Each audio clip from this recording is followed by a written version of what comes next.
the resurrection, and the return of the King. Christianity is unique.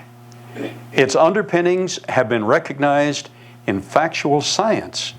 For instance, in Nature magazine, Nature, the world's most prestigious scientific journal, science is deeply indebted to Christianity and has been since the scientific revolution. Recent historical research has uncovered many unexpected links between scientific enterprise and biblical theology. Wow. Does that mean they're adopting the Bible? No. But to the point they can comprehend, they're recognizing the Bible is unique. And its basic tenets transcend philosophical concepts.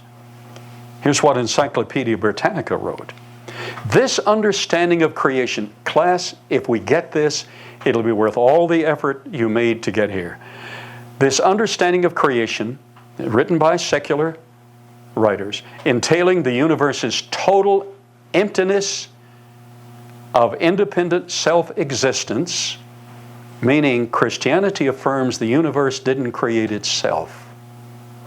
And yet, its ultimate goodness as the free expression of God's creative love is perhaps the most distinctively Christian contribution to metaphysical thought. That's a tremendous statement. Christianity offers a hope that no other religions can even envision. Number one, the resurrection. No other person in history has predicted and subsequently accomplished his own bodily resurrection from the dead. The resurrection of Jesus assures our physical resurrection, 2 Corinthians 4:14. It is the Constitution, the Bill of Rights, and the Declaration of Independence, all wrapped in one in the creation faith. Then the return. No other person in history has predicted that he would return to the earth and establish his kingdom. Jesus has, and he will.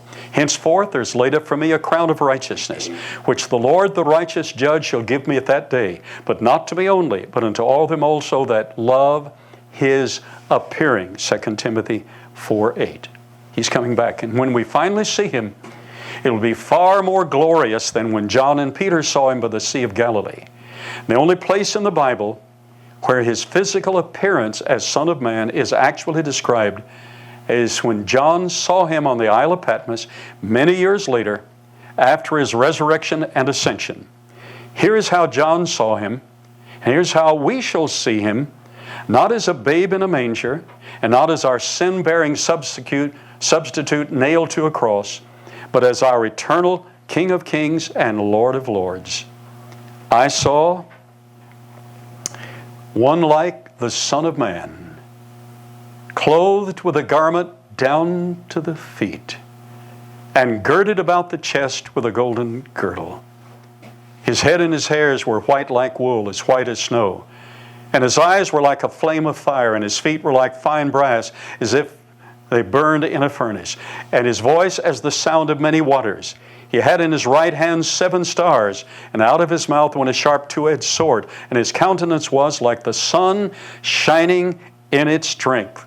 Awesome, awesome. Conclusion. Jesus, God the Son, kept his promise to walk among men. He is still alive with us today, and soon we will see him in person. Even so, come, Lord Jesus. All right. All right.